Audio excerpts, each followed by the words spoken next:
Good morning, good morning, good morning. Hope everyone is doing well. I hope everyone is doing well this morning. I just got up and watched the family business New Orleans. Of course, I've been looking forward to the family business New Orleans because I really like the family business series.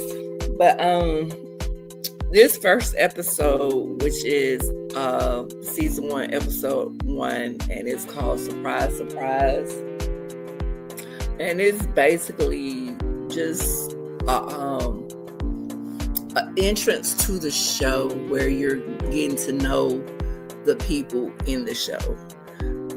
As this picture shows, you have Marquise, and his mother beside him, which is Layla Rashawn.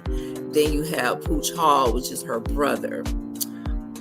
Maud is gonna be her cousin, and David Banner, who's gonna be Sean LeBlanc. We had a lot of people from the original The Family Business that will be and did make appearances in these 2 episodes. And I think it's going to be good. I enjoyed it. Of course, nothing is going to be as good as the original, but, I think it still has a lot of promise because, I enjoyed it. So let's get into this real quick.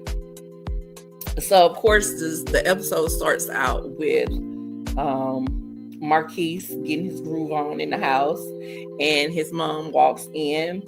She picks up her gun to go find out, I guess, what's going on.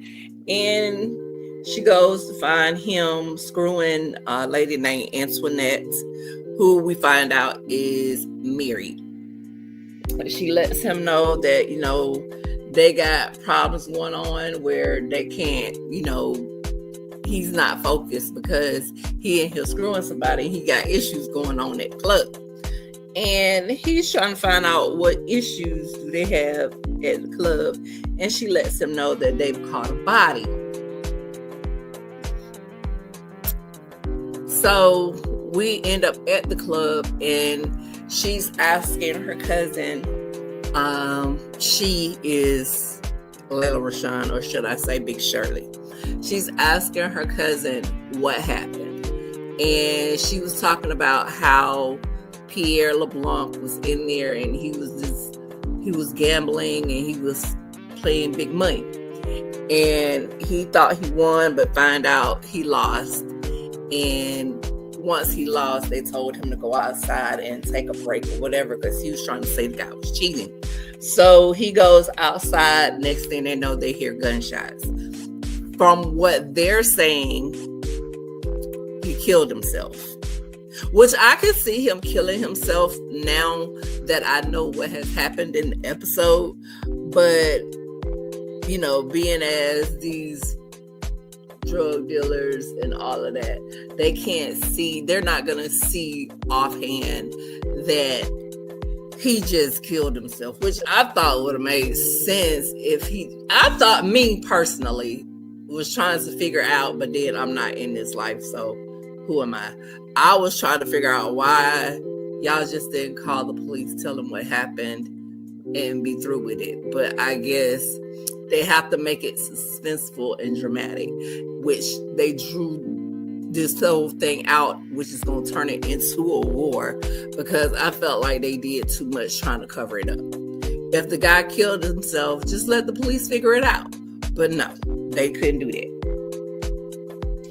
Anyway, it wasn't a whole lot of people at the club that night. So the ones that were there that witnessed what happened or kind of heard what happened, they paid them some little funds and tried to keep their mouth closed, basically. And so while they were loading up the body, because they had the body there and the gun, which I didn't understand. Like, okay, if everything is right here, Just call the police. Let them, investigate. Because you could, the weapon and everything was right there. But me and my thought process was just call the police. But I guess when you live in that kind of lifestyle, you don't, I guess, whatever. But it is what it is. But while they were loading up the guy's body onto the truck, they had a guy that was peeking through the bushes looking, overseeing what was going on. And later on, I got that's who that was. But anyway, right now we don't know who he is.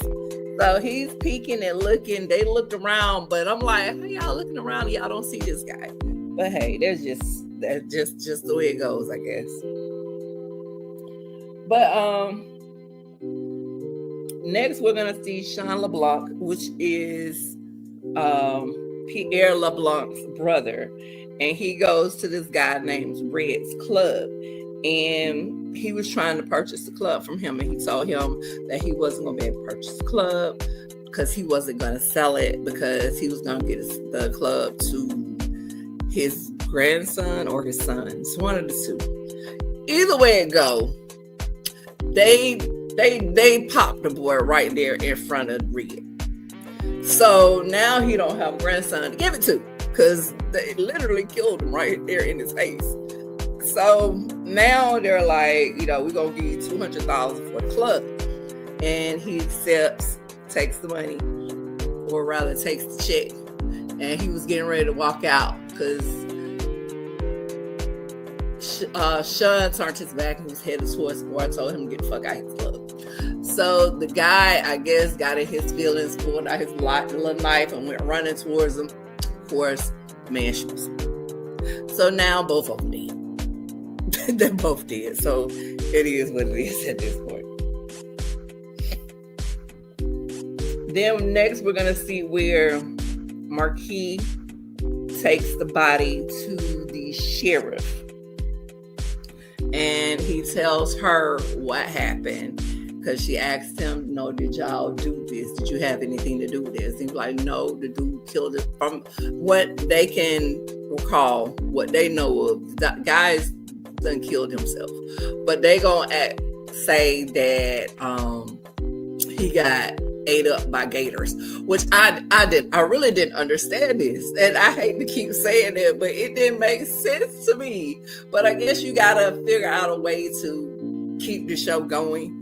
Because shit, just tell the truth. That's just me. But hey, she told him it was gonna cost him $50,000. Of course, he tried to haggle. It didn't work. He ended up having to pay the lady $50,000 because she said the mayor, everybody crooks in this town. Child, the mayor has to get his cut, and she got to get her cut. So they agreed to the $50,000, and now we're gonna tell the people that Pierre LeBlanc got ate up by gators. Then we go about seeing Pooch Hall, which is not called Floyd in this series, and he has a girlfriend or whatever he got. But from what it looks like, she's a voodoo priestess. She's voodoo witch. She's a voodoo person. She dibbles and dabbles and no, she ain't dibbling or dabbling. She's full on in the voodoo. Full on. And she's, giving him a chicken foot to wear for protection. And it looked like she's gonna put all kind of roots and all kind of stuff on him. And I'm just like, really? Is this what we're doing? But I digress. Okay. The next scene will go to where the sheriff goes to tell Sean LeBlanc that his brother has died. And she tells him, and she's just so matter of fact and blank with it. It's just like, because she was just so, he's dead. Basically, he's dead. The gator, it said something about being in the gator's stomach and all kind of stuff. And I don't think they ever put him in the swamp. But of course, they're like, he's suspicious of it because why would his brother be at the swamp and he can't swim? But I digress. He was at the swamp. He never actually got in the water because they never threw him in there. And he said he wanted to see the body. And then the sheriff's like, I wouldn't recommend that. So he tells Saint, which is, I guess, his right-hand guy, to take care of it. Okay, so the next thing we go is where we see Big Shirley, where she goes to see the mayor. And they were paying him $75K a month. And now he wants to change it to $100K. And she's like, well, if you're going to up it to $100K, then I need ordinances for 3 to 4 hours out. So with that being said, they're like, when Bourbon Street closes down, then they'll be the only spot that's open. And of course, she said she would have gladly paid double for that. But she also told him he wasn't going to get a dime until she got those ordinances. So we're going to see how that plays out. Next, we'll see where Marquise, he will meet with the mayor again. Not the mayor, the sheriff, because he paid her half the first night. And he's going to pay her the other half. And then we find out that, of course, they went to school together. And that he was her high school crush, because she was like, the least I could do for my high school crush. So I guess they're all country in this thing at this point.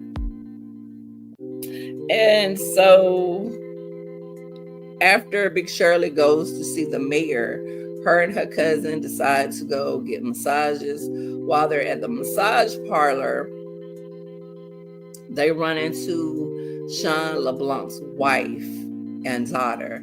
And they overhear them talking about, Sean doesn't really believe that his brother just was in the swamp. They feel like something happened to him because he can't swim. So why would he be in the swamp? Then on top of that, they've offered $100,000 for information from people, if anyone knows any information about what happened to him. So after that, we have where Big Shirley calls a meeting and she tells her son that, he's going to go to Houston. And he's like, he doesn't want to go to Houston. He wants to stay here and fight. He's Duncan. And she was like, you're going to Houston. And that's it. And the only thing you can do about it, you're going to take your butt to Houston. And I meant that. So Marquise had his own little plans. Okay, fine. Yes, ma'am. We're going. So he gets on the plane. He heads to Houston. Well, that's where he was originally headed, because he had already been telling his mom about calling Uncle LC. And of course, Big Shirley is like, she wasn't going to call LC for ish. She wasn't going to do it. She wasn't going to ask for his help, period. So Marquise decides, after she put him on a plane to Houston, he gonna take his butt to New York. And that's what he did. And when he got to New York, we'll get to see Nevada. We saw Vegas. We saw Lauren, Curtis. Yeah, we saw all of them. And during that time, he told Vegas what was going on, because they said LC and Chippy was upstate somewhere. So Marquise told Vegas what was going on, and he needed some help. So he was like, well, he needs Orlando to stay there with him, because they were already in a situation as far as it went to Junior. So they're still tying it in, trying to stay on point with what's going on in the actual family business. Because, we had the situation last season where Junior became his own supposed boss in his own little crime organization. So, like I said, that was a mention, because they said they got their own situation dealing with Junior. So they needed Orlando here, but he said Curtis and Lauren could go with them. They also sent one of the security guards with him. And then we found out Nene went too. But anyway, that is basically how the episode ends, because it's like, if it gets too big or something goes awry or whatever the case may be, the rest of the family is just a phone call away.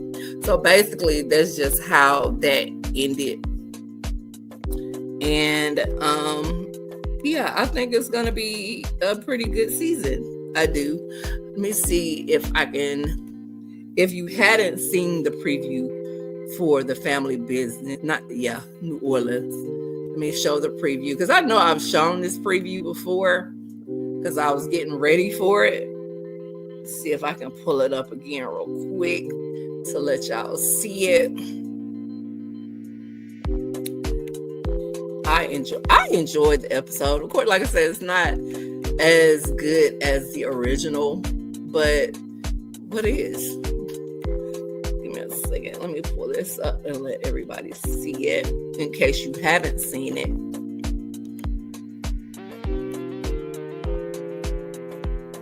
Godfather, New Orleans.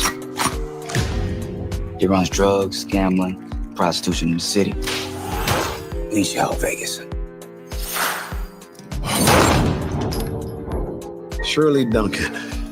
This casino right here, this is my family's legacy. And there is no amount of money that can buy it. There's trouble brewing, and you need this. It will protect you. We got a problem. Who did you see carrying my brother's body?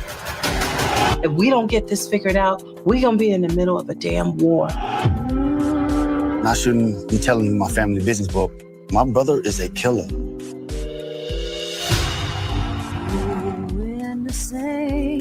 I am so sorry for your loss. He comes to New Orleans without anticipating a little bit of trouble. When the saints go marching in. We can take down Big Shirley like that. We're about to have some fun in New Orleans. God with the saints. You're my only son. And I would give my life to protect you. Go marching in. I'm Duncan, we fight. That's what we do. With the saints. And now it's my time. Duncan's want war. Ready for the fight. We gonna get a funky answers for war. They've escalated everything. Do you know who I am? Ready for it all. Welcome to hell, motherfucker. Sometimes you gotta do what you gotta do. I won't let anyone come between my family or this business. When the saints go marching in. Most of this was shown last night or tonight.